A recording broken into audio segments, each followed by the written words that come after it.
그리스도와 교회의 큰 비밀, 그 세 번째 시간이 되겠습니다. 이번 주와 또 다음 주에 이르기까지 원죄에 대한 내용을 여러분에게 소개해 드리면서 구속함 또 구원의 은혜를 받아 누리는 저와 여러분이 되기를 주님의 이름으로 축복합니다. 그리스도와 교회에 대한 큰 비밀의 내용으로 우리와 그리스도가 어떻게 한 몸이 되었느냐 하는 것입니다.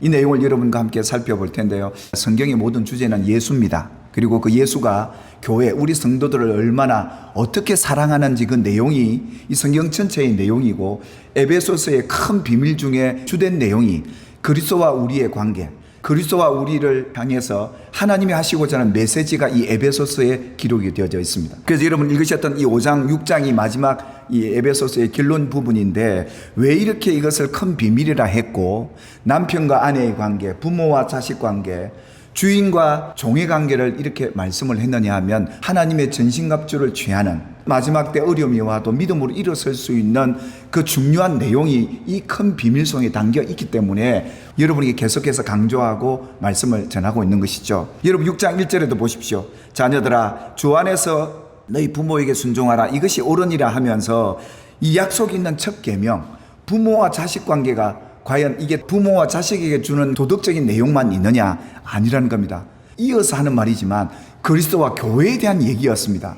우리가 이 땅에 잘 먹고 잘 살기 위해 이 계명 지키라, 그런 계명이 아니라 그리스도와 교회가 어떤 관계에 있어야 우리가 영생을 얻고 천국 들어갈 수 있는가, 그 내용이었던 것이죠. 뿐만 아니라 종과 상전 관계도 마찬가지였습니다. 너희 주인은, 너희 상전은 그리스도 예수고 하나님이시다. 그 얘기를 비유로 우리와 그리스도와 교회 성도들과의 관계가 이러해야 천국을 얻고 그 천국에 들어갈 수 있다는 그 비밀을 얘기하고 있었던 그 내용이라고 바울이 강조를 했던 것이고, 그래서 우리가 주님을 잘 믿고 섬겨야 이 땅에서뿐만 아니라 천국에 들어가는 자격자가 된다, 그 얘기를 이렇게 비유적으로 말했던 것이고, 그래서 그리스도와 교회가 한 몸이듯이 우리가 살아가는 동안 이 관계를 놓치지 말고 살아야 세상을 이기는 믿음의 성도로 살아갈 수 있게 된다라는 겁니다. 이 둘이 누구였습니까? 부모를 떠나서 아내에게 합하여 그 둘이 한 몸을 이룰 이 성경의 내용은 남녀가 아니었고, 아담과 하와, 창세전에 범죄하기 전에 하나님이 맺어주셨던 한 몸, 여자는 남자에서 나왔기 때문에 그 지체요, 그 뼈였지 않습니까? 그러니까 한 몸일 수 있었는데, 하와 이후로 태어난 남녀 관계가 한 몸이 아니었다라고 예수님이 강조하면서 이 한 몸의 비밀은 천국의 비밀이었다, 그리스도와 교회 성도들이 한 몸을 이루는 이 비밀이었다라는 걸 우리가 지금까지 나누었지 않습니까? 곧 이 아담은 오실자의 모형이라고 그랬는데 예수님이셨습니다.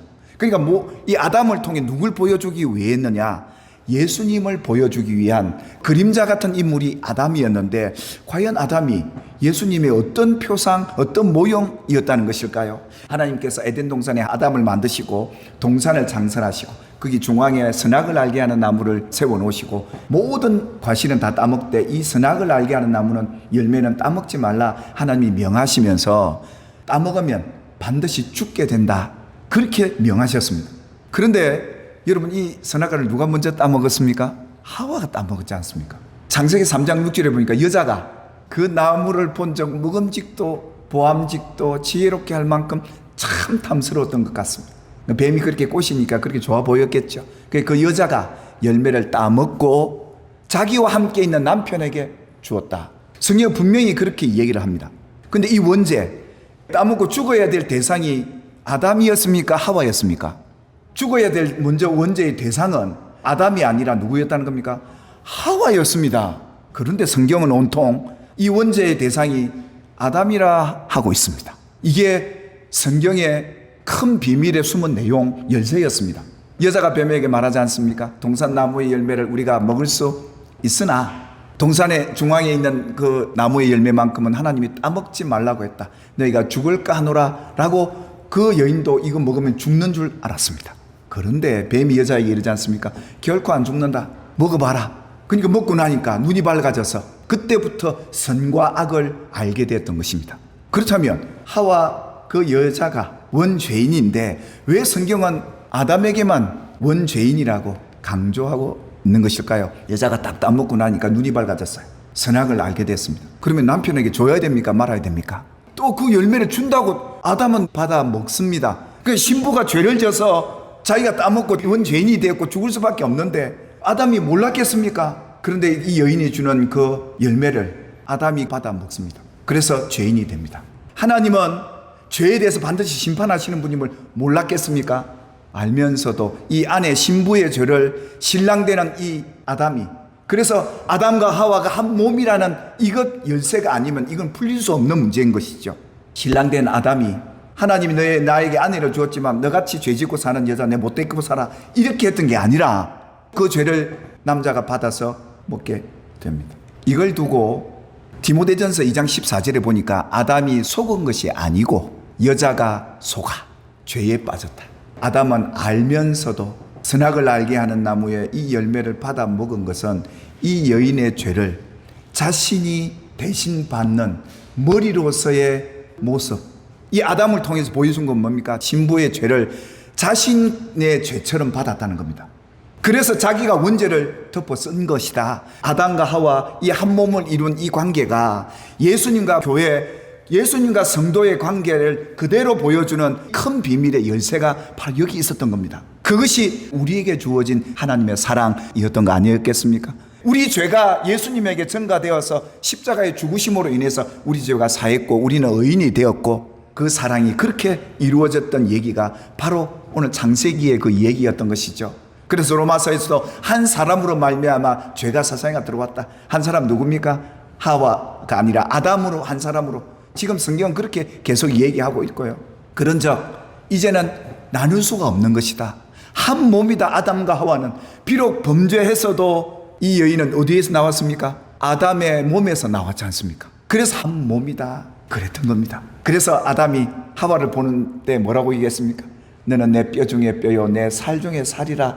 예, 그 갈빗대에서 취했기에 너는 내 소유다. 너는 내게서 나왔다. 너와 나는 하나다. 이렇게 여겼던 것처럼 오늘 주님은 저와 여러분을 이렇게 보신다 이겁니다. 그래서 에베소서 5장 23절에 우리에게 밝혀주는 것처럼 이는 남편의 아내의 머리됨이, 남편이 아내의 머리됨이 그리스도께서 교회의 머리됨과 같음이니 그가 바로 몸의 구주, 몸의 주인이신 남편 아니겠는가 하는 그 말씀을 여러분에게 드리고 있는 것이죠. 하나님의 뜻은 뭐였는가요? 왜 이것을 큰 비밀로 두셨던 것일까요? 늘 기억하고 살라고. 우리가 이 사랑을 깨달아야 남도 사랑할 수 있는 거예요. 그 주님의 사랑이 내게 못 깨달아진다면 이 큰 비밀이 여러분의 아직도 비밀이라는 겁니다. 이걸 모르는 사람과 똑같다는 겁니다. 그래서 열어주셨고 우리에게 이 비밀을 깨닫도록 허락해 주신 그 사랑을 알면 감사가 그냥 흘러나오는 거예요. 참 놀라운 것은 범죄하기 전에 아담과 하와가 아기가 있었습니까? 없었습니까? 없었습니다. 그리고 동침하지도 않았어요. 왜 그럴까요? 내 몸의 소유고 뿐만 아니라 오실 자의 표상이기 때문에 동침이라는 육신의 그런 관계로 맺어진 관계가 아니었습니다. 아담과 하와는 죄를 딱 짓고 난 이후부터 한 몸이 아니라 각자 몸이 된 거예요. 그러니까 아담이 그의 아내와 4장 1절에 가서야 서로 다른 몸으로 되어버렸고 그때서야 동침을 하고 아들을 낳고 덕남했다 이렇게 나온 거죠. 그래서 이 비밀이 크도다.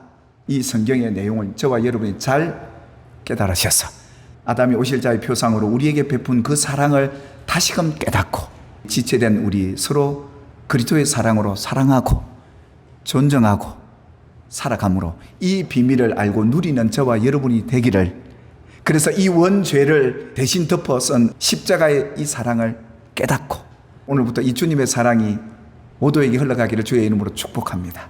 왜요? 우리가 그리스도에게서 나왔잖아요. 그래서 거듭났다고 했던 거예요. 새로운 피조물이라 했던 거예요. 그래서 이제는 우린 주님의 소유가 되고 우리를 신부로 삼아주신 그 주님이기에 예수님께서 마지막 성천하시면서 제자들에게 이렇게 당부합니다. 예수님이 육신으로 계실 때와는 달리 영으로 우리와 한 몸 되어줄 테니까 내 정인 되어다오.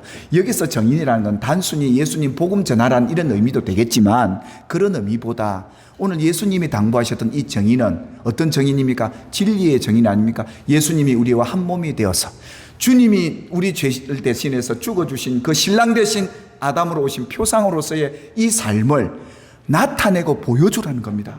우리가 주님과 한 몸 된 우리 이 놀라운 사랑을 깨닫고 사랑받고 있는 이 모습을 보여주는 것이 정인 아니겠습니까? 선포합시다. 내가 바로 이 큰 비밀을 깨달은 자입니다. 그리스도와 교회의 이 비밀을 여러분이 받아 누리시게 되시기를 주님의 이름으로 축원합니다.